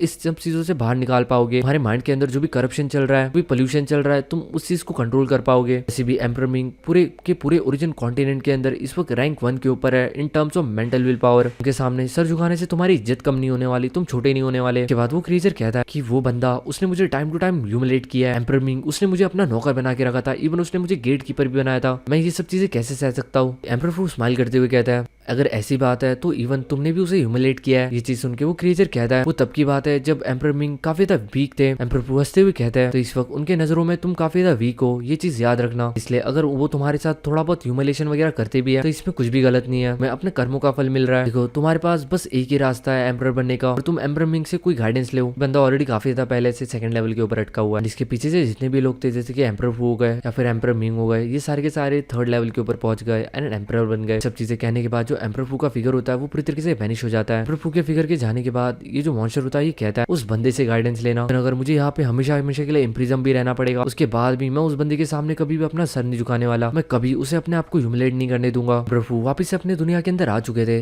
एम्परर वू काफी ज्यादा परेशान थे। वो कहता है ये रॉयल फैमिली के लोगों को एंसेस्टर के द्वारा इतना फेवर किया जाता है बट उसके बाद भी इन लोगों की भूख नहीं मिटती। जो बची कुछ छोटी मोटी चीजें है जो कि उन गेस्ट ऑफिशियल को दी जाती है वो भी इन लोगों के मन के अंदर चुभ रही है। ये लोग सही में काफी ज्यादा बेकार है। उनको सही में लगता है कि एंसेस्टर इन लोगों की परवाह करते हैं। एंसेस्टर थे वो सेवरल साइकिल पहले पैदा हुए थे एंड क्या उन्हें सही में इन सारी फैमिलीज की फिगर होगी, रॉयल फैमिलीज की जो कि उनके डिसेंडेंट्स है। शिफ्ट होता है एंड उन लोगों को इन्फिनिट स्पेस देखने के लिए मिलता है। वहाँ पे लू फैंग था। लू फैंग ज्यादा इन रॉयल फैमिलीज के बारे में नहीं सोचता। उनके सामने वो काफी ज्यादा रिस्पेक्टफुल पोजीशन के ऊपर था, यानी कि उनके साथ वो काफी ज्यादा इज्जत से बात कर रहा था, भले वो उसके साथ रूड ही क्यों ना हो जाए। यहाँ पे इस इन्फिनिट स्पेस के अंदर उसके बीच में और उन लोगों के बीच में बहुत बड़ा पावर गैप था। अगर लू फैंग के मुंह से कुछ उल्टा सीधा निकल जाता है तो लू फैंग को इस जगह से एलिमिनेट करने के लिए उनके लिए कोई ज्यादा बड़ी बात नहीं थी। एंड जो गॉड किंग यांग क्वांग था उसने लू फैंग को गाली देके भगाया था। जो बंदा था ये 2nd लेवल के ऊपर था। ये वही बीच था जिसके साथ इस वक्त एम्परर वू बात कर रहे थे। लू फैंग कहता है ये जो बंदा ये काफी ज्यादा पावरफुल है, इसे यांगफैंग एशियन कंट्री के स्पेशल रिसोर्सेज के द्वारा कल्टीवेट किया गया है। साथ ही साथ ये ओरिजिन ब्लडलाइन को कल्टीवेट करता है। इसकी वजह से ये सही में काफी ज्यादा टेरिफाइंग पर्सन है। अगर वो चाहता तो लू फैंग को एक ही झापड़ के साथ सुला सकता था। एक्सटीरियल वर्ल्ड के अंदर भले ही वो कहीं पे भी अपीयर नहीं होता, उस बंदे को इम्प्रिजन करके रखा गया, ये चीज लू फैंग को भी नहीं पता। ये जो सेक्रेट लैंड्स है यहाँ पे वो अपना दबदबा बनाए रख सकता है। नॉर्मली अगर देखा जाए तो इस इन्फिनाइट स्पेस के अंदर सभी लोगों को बस एक ऑर्डिनरी गॉड किंग लेवल की बॉडी दी जाती है। अगर आपको और ज्यादा पावरफुल बॉडी चाहिए, आपको खुद का बात कल्टीवेट करना पड़ेगा। लेकिन आज तक इस जगह के ऊपर कभी भी किसी ने ये चीज नहीं सुनी थी कि इस जगह पे जो कि गॉड किंग लेवल की बॉडी जिन लोगों को दी जाती है वो अपनी गॉड किंग लेवल की बॉडी को सेकंड स्टेज के ऊपर पहुंचा पाए इस इन्फिनाइट स्पेस के अंदर। इसलिए यहाँ पे जितने भी लोग होते हैं उनकी फिजिकल बॉडी फर्स्ट लेवल के ऊपर ही होती है, बस उनके मेंटल विल पावर का पावर बढ़ जाता है। वही जो एम्परर मिंग की विल पावर है, मेंटल विल पावर, वो सही में काफी ज्यादा टेरिफाइंग है। एंड लू फैंग ने ये चीज बहुत पहले नोटिस कर ली थी। इकलौता बंदा ऐसा था जो कि लू फैंग को लगा था, जो कि ऑलरेडी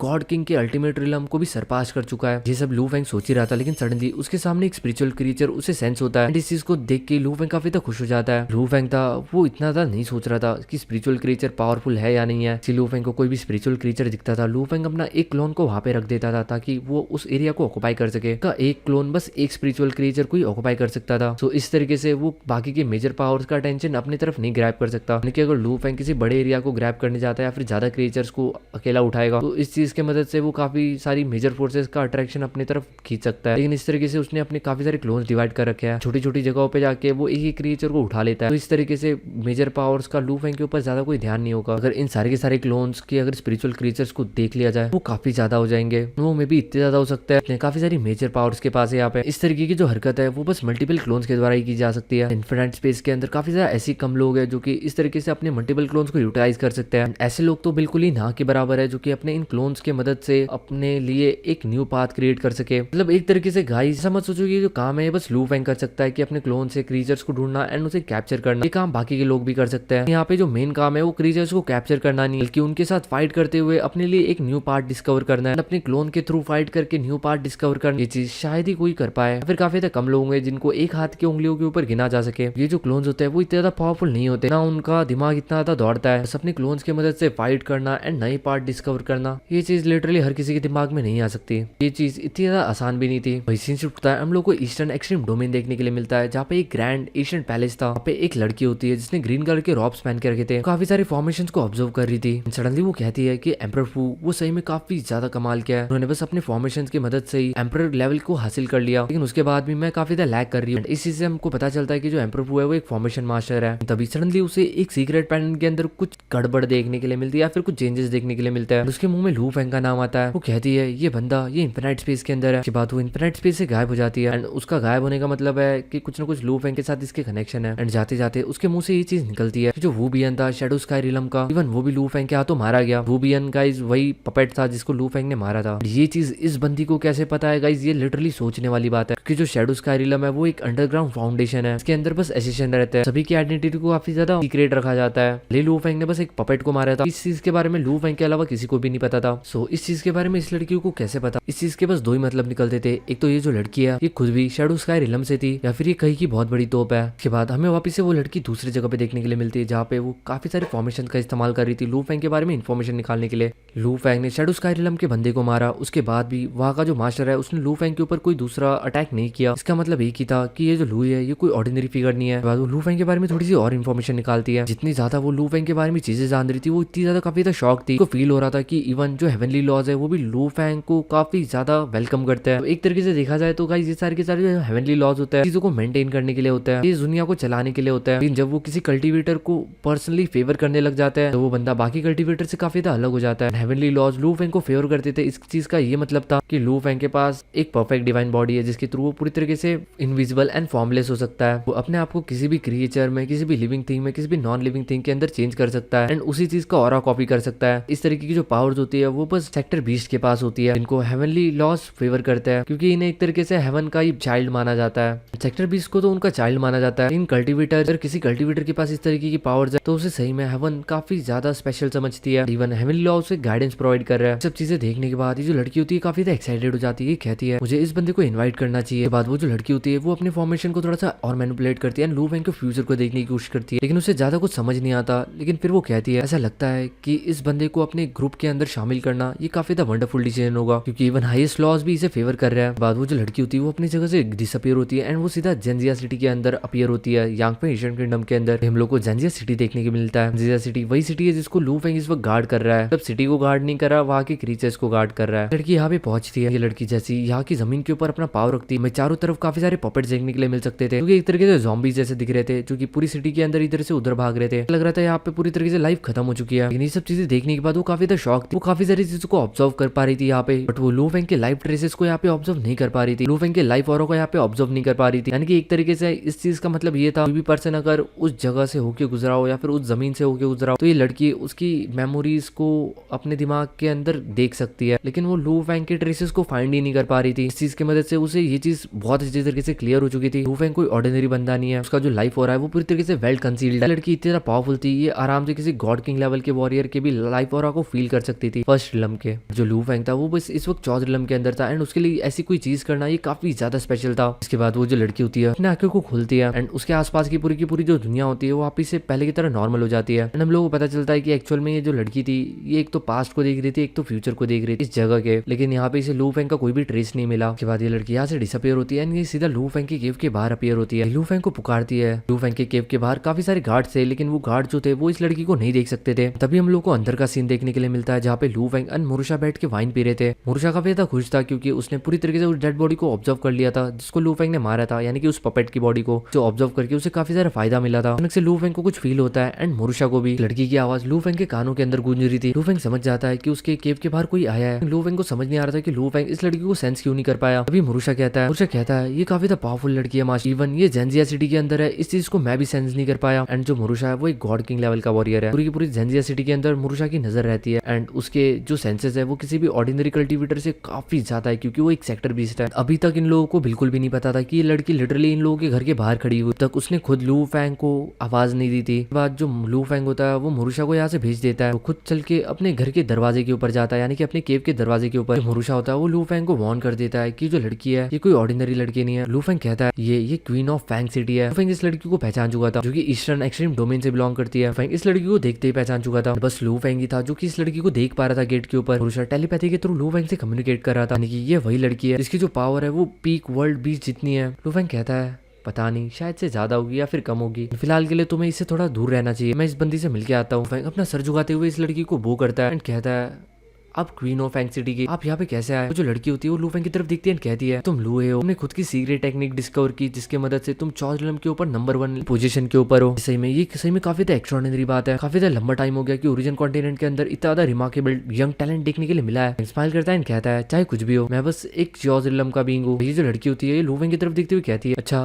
क्या तुम मुझे यहीं पे खड़ा रखोगे, क्या तुम मेरे साथ बात नहीं करना चाहोगे और मुझे अपने घर के अंदर नहीं बुलाओगे। लू फेंग अपना सर झुकाता है एंड इस लड़की को अपने घर के अंदर बुलाता है। फेंग इस लड़की के साथ काफी ज्यादा हम्बली बात कर रहा था। लू फेंग इस लड़की की आइडेंटिटी को जानता था। आफ्टर ऑल ये जो लड़की थी ये क्वीन ऑफ फैंग सिटी थी। इतने ज्यादा हाई स्टेट्स के साथ भी ये लू फेंग के साथ काफी ज्यादा फ्रेंडली मैनर के अंदर बात कर रही थी, तो इसलिए जो लू फेंग भी था वो भी इसके साथ काफी ज्यादा फ्रेंडली तरीके से बिहेव कर रहा था। और लू फेंग इसे अपने गार्डियन रेसिडेंसीज के अंदर लेके जाता है। वहाँ पे गेस्ट पवेलियन के अंदर ये दोनों आमने सामने बैठे हुए थे। लू फेंग पर्सनली इस लड़की को वाइन सर्व करता है। लड़की थी ये क्वीन ऑफ फैंग सिटी थी एंड ये वन ऑफ द 12 एम्परर्स के अंदर से थी जो कि ईस्टर्न एम्परर डोमेन को सर्व करते थे। ये जो 12 एम्परर्स है ये सही में काफी ज्यादा पावरफुल है। यांगफे एशियन कंट्री और थंडर एशियन कंट्री के जो एम्परर्स एंड मोनार्क्स है ये भी कोई औकात नहीं है इन ईस्टर्न एक्सट्रीम डोमेन्स वालों के सामने। एंड वहाँ के जो 12 एम्परर्स है लगभग इनके एंसेस्टर के लेवल्स के हैं। पास्ट के अंदर लगभग इन्होंने पूरी की पूरी ओरिजिन कॉन्टिनेंट को रूल किया था। रही बात इन 2 एशियन नेशंस की बस शुरुआत थी, इन्होंने बस छोटी मोटी एरियाज को लिया था, कैप्चर किया था एंड रिमोट एरियाज के अंदर धीरे धीरे करके अपना राज्य बड़ा किया। के बाद हम लोगों को थोड़ी सी पास की चीजें बताई जाती है कि जिस टाइम पे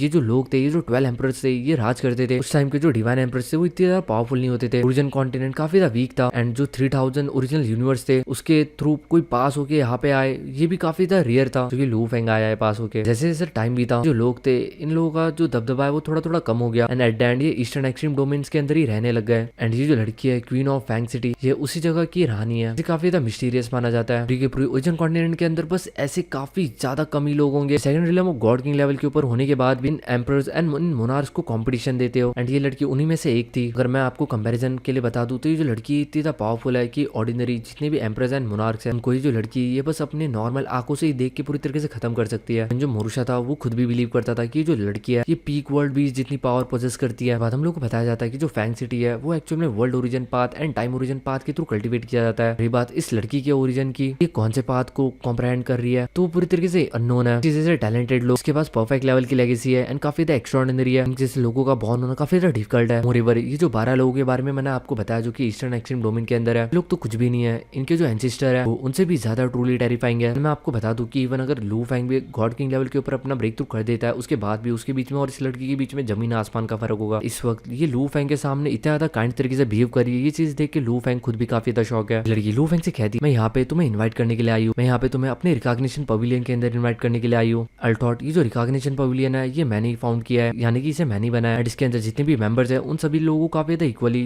ट्रीट किया जाता है। ये सब चीजें तुमने सुनी होगी। रिकॉग्निशन पवेलियन का नाम लू फैंग सुनता है वो थोड़ा सा सरप्राइज होता है। डेफिनेटली ये जो रिकॉग्निशन पवेलियन है ये काफी ज्यादा जानी मानी चीज है, ये जानी मानी फैक्शन है। उसने एक और चीज इस चीज के बारे में सुनी थी कि इसके अंदर काफी ज्यादा कम मेंबर्स है, उसके बाद भी ये काफी ज्यादा पावरफुल और स्ट्रॉन्ग फैक्शन है। इसके अंदर इतना कम मेंबर्स होने के बाद भी ये लगभग 2 रिलम पैलेस जितनी पावरफुल है। रिकॉग्निशन पवेलियन के अंदर जितने भी मेंबर्स है उन्हें पर्सनली सिलेक्ट किया जाता है क्वीन ऑफ फैंग सिटी के द्वारा। ये लड़की अपनी बातों को आगे रखते हुए कहती है कि मेरे रिकॉग्निशन पवेलियन के अंदर काफी ज्यादा कम मेंबर्स है एंड उनमें से हर एक काफी ज्यादा एक्स्ट्राऑर्डिनरी है। लू फैंग जानता था कि रिकॉग्निशन पवेलियन जैसी जगह काफी ज्यादा बड़ी है, इसलिए वो कहता है कि मैं सही में क्वालिफाई करता हूँ रिकॉग्निशन पवेलियन को ज्वाइन करने के लिए। उनको ऐसा लग रहा था कि अगर वो वहाँ पे ज्वाइन भी करता है तो वो सबसे ज्यादा वीकेस्ट मेंबर होगा। वो लड़की लू फैंग की तरफ देखते हुए कहती है तुम्हें अपने आप को अंडर एस्टिमेट नहीं करना चाहिए कि पूरे ओरिजिन कॉन्टिनेंट के अंदर तुम काफी ज्यादा एक्सेप्शनल और रिमार्केबल प्रैक्टिशनर हो। खुद की तारीफ सुनने के बाद वो भी इतने बड़े बंदे से वो काफी ज्यादा शौक होता है। सही में वो सोचने लग जाता है कि वो सही में इतने ही ज्यादा टैलेंटेड है। धीरे धीरे करके उसे अपना पास याद आने लग जाता है कि उसने कितने बड़े बड़े कांड करके रखे हैं। जैसे उसने एक वर्ल्ड बीस्ट को एनस्लेव किया, वो ओरिजिनल यूनिवर्स से बिलोंग करता है एंड उसने रिकॉग्निशन पाथवे को क्रॉस करके वो इस ओरिजिन कॉन्टिनेंट के अंदर आया है। फ्यूचर के अंदर मोरुशा पावरफुल हो जाएगा, उसके पास एक गॉड किंग लेवल का अल्टीमेट लेवल का वर्ल्ड बीस्ट होगा। उसके थ्रू वो अपनी खुद की एक बहुत बड़ी पावरफुल आर्मी क्रिएट कर सकता है, वो अपनी खुद की एक टॉप टायर फोर्स बना सकता है। अल्टॉट उसके पास एक परफेक्ट डिवाइन बॉडी है जो कि ओरिजिन कॉन्टिनेंट के अंदर शायद ही किसी के पास होगी। उसका जो मिनीचर यूनिवर्स है वो भी काफी ज्यादा अलग है बाकी के लोगों के मिनीचर यूनिवर्स से। उसी के साथ साथ उसके पास ल्यूआन टेक्निक है जो कि युआन की टेक्निक है जिसे लू फैंग ने खुद इनहेरिटेड किया था, जो कि वन एंड ओनली टेक्निक है। ऐसे ही सब चीजें लू फैंग पहले से जानता था।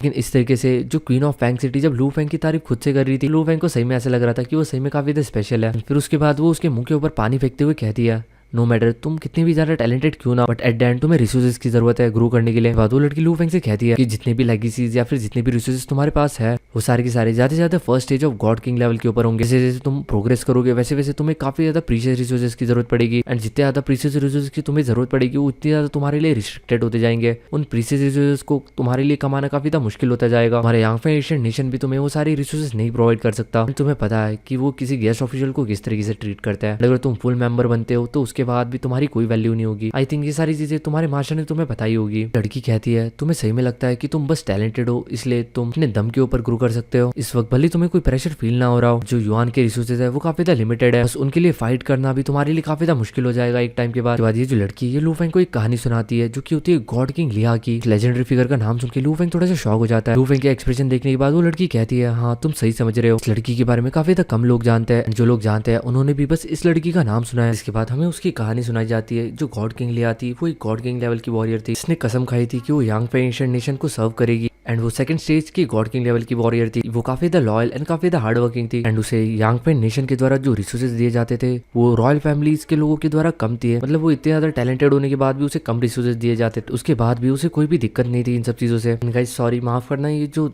थी ये लड़की नहीं थी, ये लड़का था एंड इसकी एक बीवी, 3 लड़के और 2 लड़कियां थी। जो बंदा था वो अननेसेसरी कॉन्फ्लिक्ट से हमेशा दूर रहता था एंड ज्यादातर अपने कल्टीवेशन के ऊपर और अपने बीवी बच्चों के कल्टीवेशन के ऊपर फोकस करता था। वो इतना ज्यादा डेडिकेटेड था कि जल्दी वो हायर इलम के ऊपर भी पहुंच सकता था। उसके जो मास्टर थे वो थे एम्प्रेस युआन, जो कि उसके लिए काफी ज्यादा हेल्पफुल थे एंड वो जो बंदा था वो इतना ज्यादा टैलेंटेड था, उसने सक्सेसफुली युआन के एक पावरफुल ट्रेजर को रिफाइन कर लिया था ओरिजिन कॉन्टिनेंट के ऊपर। वो एक आर्टिफैक्ट जो कि बियॉन्ड गॉड किंग स्टेज के ऊपर था। उस आर्टिफैक्ट के साथ इवन वो सेकंड स्टेज के ऊपर होने के बाद भी काफी सारे एम्प्रेस को टक्कर दे पाता था। देन एक बार यांग पे एशियन नेशन के एक मिशन के अंदर उसने उस आर्टिफैक्ट का इस्तेमाल किया। उसने बस उसे एक ही बार इस्तेमाल किया था। फिर एक साथ 3 एम्प्रेस ने मिलकर उसके ऊपर अटैक कर दिया। उन्होंने उसे धमकी दी कि अगर उसने वो ट्रेजर उन लोगों को नहीं दिया तो वो उसके बीवी बच्चे एंड उसकी पूरी की पूरी लीनियज को मिटा देंगे। इसके बाद वो जो लड़का था वो इतना कुछ नहीं झेलना चाहता था, इसलिए फाइनली वो ट्रेजर उनको हैंडल कर देता है। लेकिन उसके बाद जब उसने वो ट्रेजर उन लोगों को हैंडल कर दिया उसके बाद भी वो जो एम्प्रेस थे उन्होंने उसके ऊपर अटैक कर दिया, उसके फैमिली फैमिली के ऊपर अटैक कर दिया, उसकी बीवी बच्चों को मार दिया, उस पूरी की पूरी सिटी को खत्म कर दिया। इवन उस सिटी के अंदर एक सोल तक नहीं बची, उस सोल को भी पूरी तरीके से डिसइंटीग्रेट कर दिया गया। गॉड किंग ले उस दिन मारे गए थे। उसके जो मास्टर थे एम्परर जुआन, उसको इन सब चीजों के बारे में बाद में पता चला। वो चाह के भी शायद से उसकी मदद नहीं कर पाया। लेकिन जो गॉड किंग ले थी वो ऑलरेडी काफी पावरफुल थी। उसने अपने मरने से पहले जितने तक करके अपनी रिकॉग्निशन टेक्निक का इस्तेमाल कर लिया था। उसके बाद वो वापस से रिबॉर्न हुई। इस चीज का कोई फायदा नहीं, क्योंकि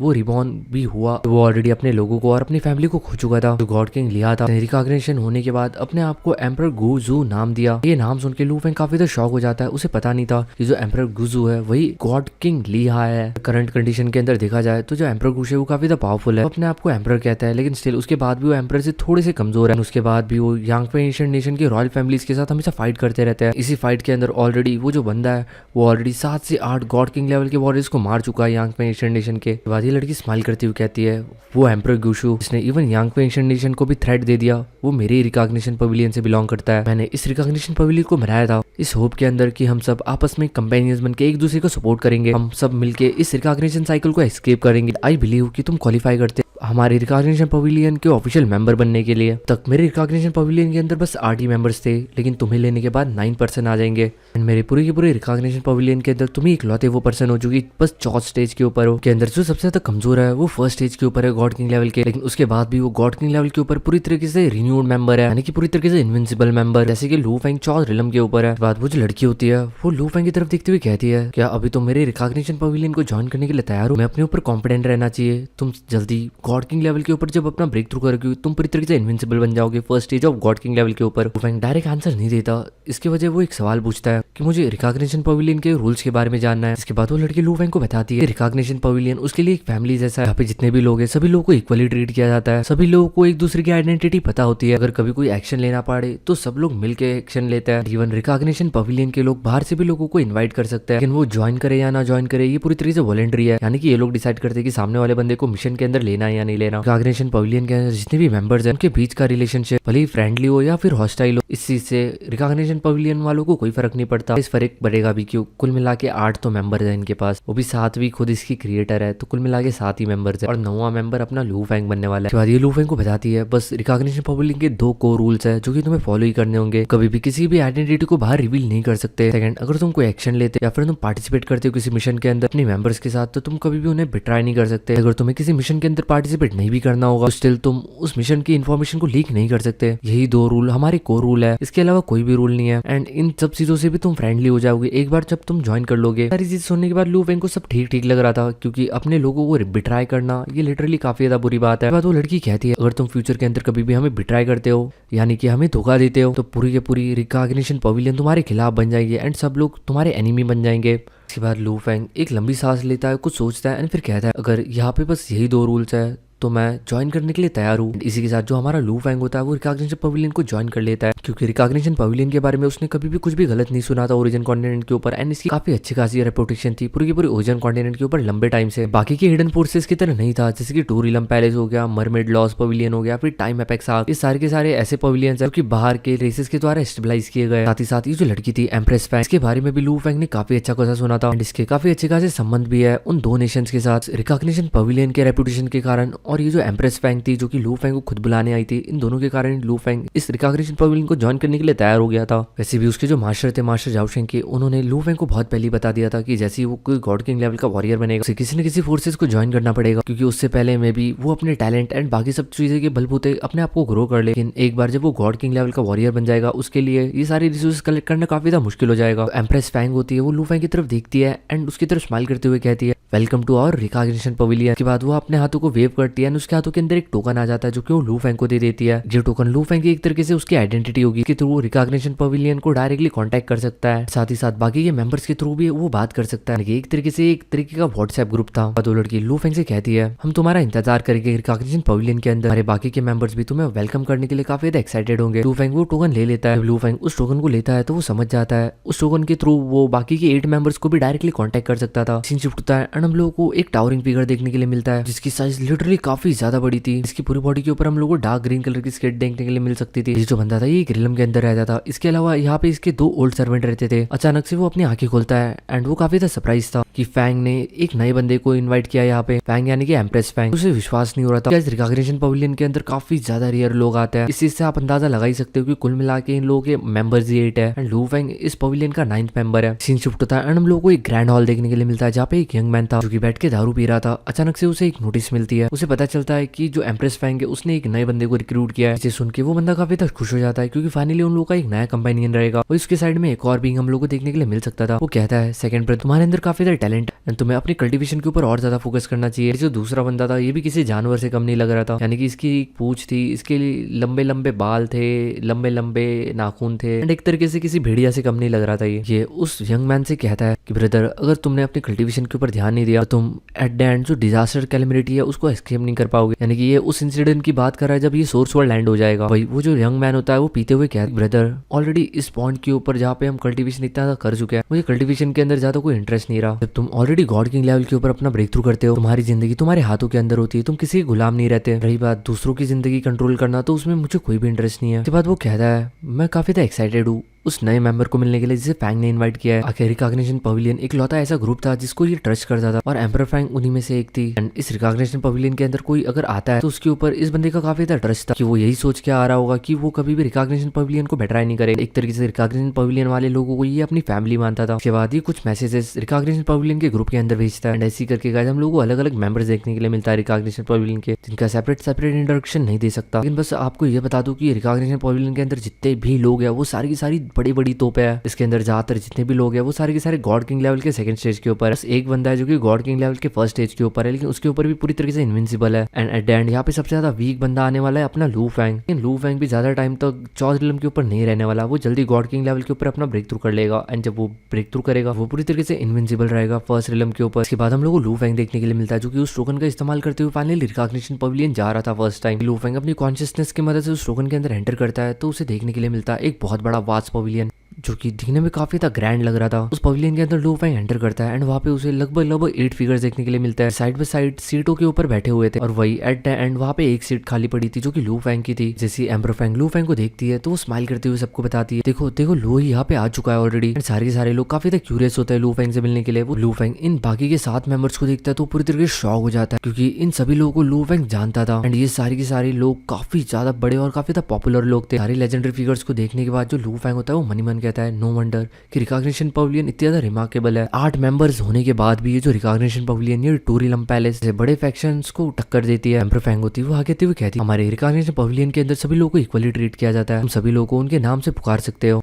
लोहे आज से तुम हमारे 9th मेंबर हो। एक बर्ली फिगर हम लोगों को देखने के लिए मिलता है जो कि दारू पी रहा होता है। वो अपने दारू के गिलास को ऊपर उठाते हुए कहता है मैंने तुम्हारे बारे में काफी कुछ सुना है। अगर फैंग ने तुम्हें पर्सनली इनवाइट किया इसका मतलब मैंने जितना सुना है तुम मुझसे भी ज्यादा एक्स्ट्राऑर्डिनरी हो। एक दूसरा बंदा भी जोर जोर से हंसने लग जाता है ये चीज सुन के। दिखने में काफी ज्यादा बड़ा था एंड इसे लोग जॉली मैन कह रहे हैं। फेस के ऊपर एक इनविजिबल चार्म था। ये जो बंदा था ये पर्सनल डिसाइपल था लॉर्ड ऑफ मायरेट वर्ल्ड का, जीवन ग्रेट फ्रीडम सोवरिज्म भी कहा जाता है। हम लोगों को तीसरा बंदा देखने के लिए मिलता है जो और कोई नहीं एम्परर ग्यू जू थे। इसकी कहानी सुना के जो फैंग जू थी वो लू फैंग को यहाँ पे लाई थी। वही हम लोग को एक यंग मैन देखने के लिए मिलता है जो कि स्माइल करते हुए लू फैंग की तरफ देखते हुए कहता है मेरा नाम वुजिन है। वो एक टाइम में यांगफे एशियन नेशन का एक गेस्ट ऑफिशियल था। जैसे जैसे उसकी स्ट्रेंथ बढ़ी उसे रियलाइज हुआ कि यांगफे एशियन उसके लिए नहीं है, इसलिए उसने कभी भी यांगफे एशियन नेशन को पूरी तरीके से ज्वाइन नहीं किया। इवन टॉट यांगफे एशियन नेशन ने तो उसे धोखा भी दिया। जब उसकी स्ट्रेंथ बढ़ी वो सेकंड लेवल के ऊपर पहुंचा गॉड किंग लेवल के, जब उसने रिसोर्सेज के लिए कम्पीट करना शुरू किया तो उसे काफी सारे यांगफे एशियन नेशन के जो एम्परर्स है उन्होंने खुद हंट किया। यानी कि जो यांगफे एशियन नेशन वाले रॉयल मेंबर्स है ये लोग खुद अपने ही लोगों को मारते हैं रिसोर्सेज के लिए। एंड जिसके बाद एट द एंड उसने यांगफे एशियन नेशन को छोड़ दिया। उसके बाद वुजिन काफी ज्यादा नफरत करने लगा यांगफे एशियन कंट्री के साथ। एक बैटल के अंदर फाइनली ये मारा भी गया। जिसके बाद वो कहता है बस कोई चारा नहीं था, मैं जानता था कि जब तक मैं जिंदा हूँ तब तक यांगफे एशियन नेशन कभी भी रुकने नहीं वाला, इसलिए मैंने अपने आप को रिकॉग्निट किया ताकि उन लोगों के लिए ये इम्पॉसिबल हो जाए कि मेरे कर्मा ट्रेस यानी कि कॉज एंड इफेक्ट ऑर्डर्स को ट्रेस कर पाए तरीके से लोकेशन। के बाद वो लू फैंग से कहता है कि तुम बस इस वक्त चॉटिक रिलम के ऊपर हमारे पास रिसोर्सेज नहीं है जो कि उन्हें लालच दिला सके या फिर वो तुम्हें इस वक्त इतना पावरफुल नहीं समझते कि तुम उनके लिए कभी कोई दिक्कत बनो। लेकिन एक बार जब तुम अपने गॉड किंग लेवल के ऊपर ब्रेक थ्रू कर लोगे बाद तुम्हें वहाँ के लोगों के असली चेहरे पता चलेंगे। यांग पे एशियन कंट्री के जो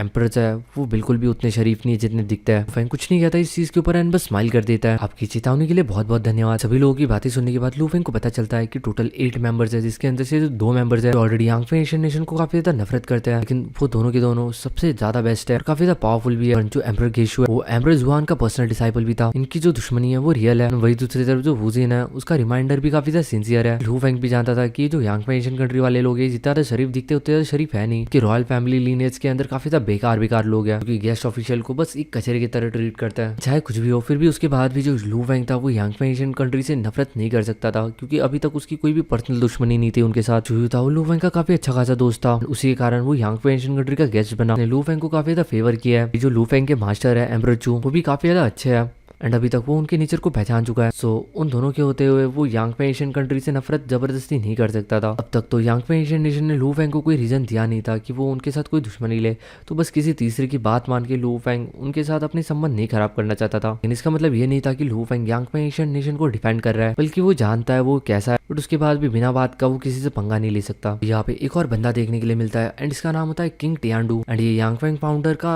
डिसाइपल था। ये इस वक्त सेकंड स्टेज के ऊपर था गॉड किंग लेवल के। यांग फेंग नेशन का गेस्ट ऑफिशियल है। इसकी पोजीशन के कारण, इसकी पावर के कारण जो यांग पे नेशन के एम्परर्स है या फिर जो बड़े लेवल के लोग हैं वो भी इस बंदे को काफी ज्यादा इज्जत के साथ बुलाते हैं। मतलब कुल मिला के इन 7 मेंबर्स को अगर अच्छे से देखा जाए तो एम्परर जियांजू, गॉड किंग वुजिन एंड किंग टियांडू ये तीनों के तीनों यांग पे एशियन नेशन से जुड़े हुए थे। यहाँ पे एक और गॉड किंग लेवल का वॉरियर देखने के लिए मिल सकता था जिसका नाम था गॉड किंग यूटिया, जो कि फर्स्ट स्टेज का गॉड किंग लेवल का वॉरियर था एंड ये इकलौता फर्स्ट स्टेज का था। उसके बाद भी ये पूरी तरीके से इनविंसिबल था। ये थंडर किंगडम से बिलोंग करता था एंड ये प्राइमल ब्लड लाइन को कल्टिवेट करता था। तो इसके कारण एक दिन इसका दिमाग खराब हो गया एंड इसने अपनी फेलो गॉड किंग लेवल के वॉरियर को मार दिया थंडर एशियन नेशन के अंदर, जिसके बाद से वो हमेशा थंडर एशियन किंगडम से अपनी जान बचा के भागता रहा है। एक और गॉड किंग था जिसका नाम था ब्लैक फायर डीमन लॉर्ड। ये सेकंड स्टेज का गॉड किंग लेवल का वॉरियर था एंड ये भी थंडर एशियन नेशन से ही था। ये बंदा काफी ज्यादा टैलेंटेड था। बात इतनी थी कि जो थंडर नेशन वाले थे उन लोगों ने इस बंदे को सूटेबल रिसोर्सेज नहीं दिए थे। फाइनली जो लास्ट बंदा है वो है अर्थली गॉड किंग एंड जो बंदा है ये इन सभी लोगों में से सबसे ज्यादा पावरफुल है। वो जो बंदा होता है वो भी लू फेंग की तरफ देखते हुए स्माइल कर देता है। ये जो अर्थली गॉड किंग है ये भी एक टाइम में यांग पे एशियन नेशन का एक गेस्ट ऑफिशियल था। काफी पावरफुल एंड काफी ज्यादा टैलेंटेड था, जिसने अपने टैलेंट के बदबूते हुए युआन का ट्रेजर ढूंढ निकाला था। इसके कारण काफी सारे सेवरल मोनार्क्स उसके खिलाफ हो गए थे। इसके बाद काफी सारे सेवरल मोनार्क्स मिलके भी इस बंदे को नहीं मार पाए। इसी से आप अंदाजा लगा सकते हो कि ये बंदा बस सेकंड स्टेज के ऊपर है गॉड किंग लेवल का वॉरियर, बट स्टिल उसके बाद भी ये मोनार्क लेवल के लोगों के साथ फाइट कर पाता है, यानी कि जो थर्ड लेवल के ऊपर है गॉड किंग लेवल के। यहाँ पे एक छोटी सी पार्टी रखी गई थी इन सारे मेंबर्स के लिए, जिसमें सब लोग एक दूसरे से काफी अच्छी तरीके से बात कर रहे थे। ये लोग लू फेंग के साथ दोस्ती कर रहे थे ताकि इन लोगों की जो कम्युनिकेशन है वो और ज्यादा फ्रेंडली हो सके, ये लोग और एक दूसरे को अच्छी तरीके से जान सके। फेंग सोचता है करंटली रिकॉग्निशन पवेलियन के अंदर वो सबसे ज्यादा वीकेस्ट है। थॉट अगर उनका कोई प्लान होगा, उनका कोई मिशन होगा, तो वो शायद से कभी भी लू फेंग को इंक्लूड नहीं करेंगे उन सब प्लान्स के अंदर। लू फेंग काफी ज्यादा वीक है इस वक्त भी। लू फेंग एक चीज काफी अच्छी तरीके से समझता था, बट जैसे वो गॉड किंग लेवल के ऊपर अपना ब्रेक थ्रू कर लेगा उसकी स्ट्रेंथ काफी ज्यादा तेजी से बढ़ जाएगी। के बाद वो आराम से इनके जितने भी ऑपरेशन वगैरह होते हैं या फिर मिशन वगैरह या फिर जो कुछ भी होता है